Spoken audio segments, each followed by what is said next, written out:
conectamos también en los próximos minutos con Raphael Thuin, que es director de Capital Market Strategies en Tikehau Capital. Hello, Raphael. Thank you so much for being here in Negocios Televisión. Thanks for having me. I wanted to ask you what investment strategies you follow according to the rise in interest rates that is taking place right now in the whole world. How do you see, for example, the ECB's decisions?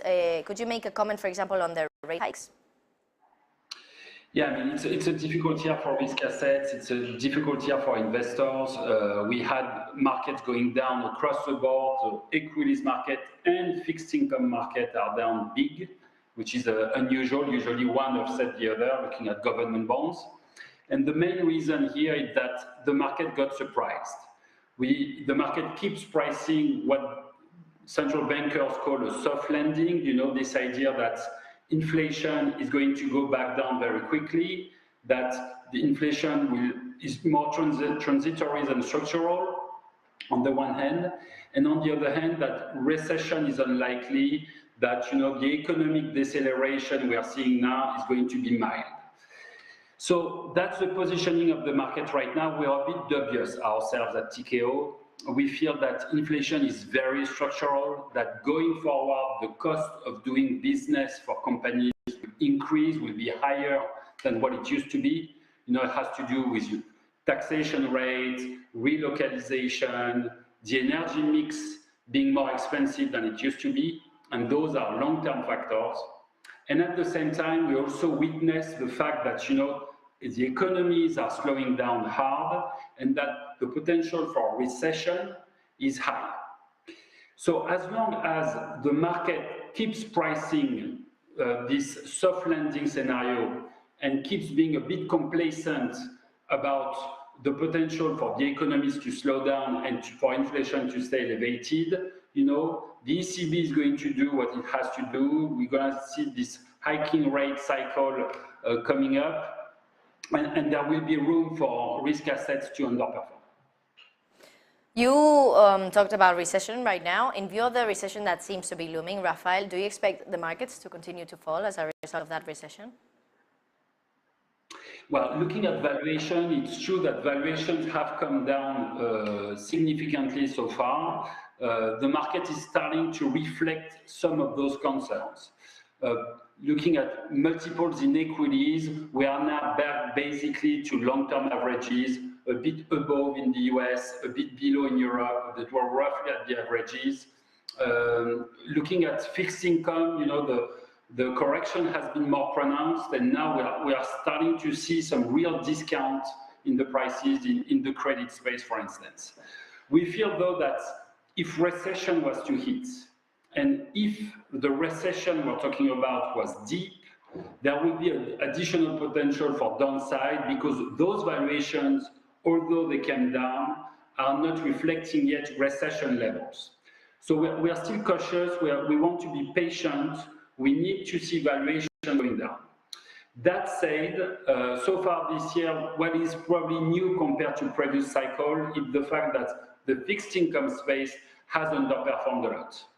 That's kind of interesting. It's the first time in a long time that, you know, you have an alternative to equities.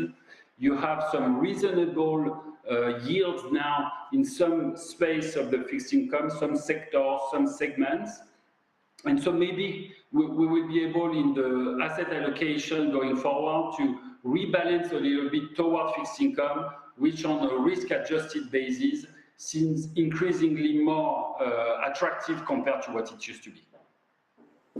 I wanted to ask you as well about currencies, about euro, dollar, and pound. What is your view regarding these currencies? So at Tikehau, we don't take strong currency views. We tend to hedge every exposure we have. What's been interesting so far is the strength of the US dollar, obviously. The dollar index is at a multi-year high. It has outperformed every other currency out there. And for good reason. US is seen as an economic safe haven with a more resilient business model. There is also a very strong differential in rates between the US, that tends to carry higher rates than other parts of the world, including Europe. So this has played into the strength of the USD. And also, we can also argue that the central bank in the US, the Fed, is more advanced in its tightening cycle than, for instance, the ECB.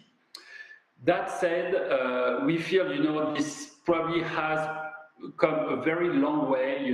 This is probably due to the fear factor in the market. And when the market turns, we might see this part of this outperformance rewind. It's very difficult to say. We are more going to look broadly on the longer term perspective. And what we feel at Tikehau over the long run is that, the European continent has also a card to play in this new economy we're going into. Europe has its strength.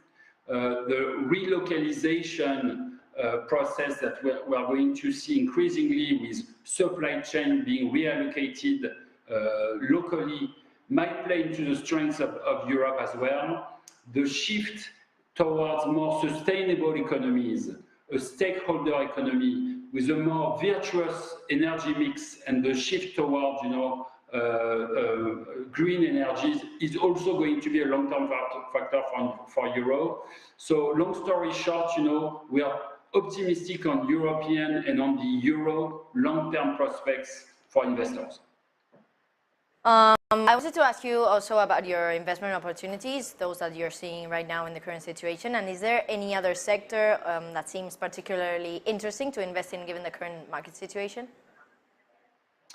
Yes, you do see opportunities, and it's probably the new marker for this world post-COVID. You have dispersion, meaning that you have very different performance valuation from one sector, one asset to another.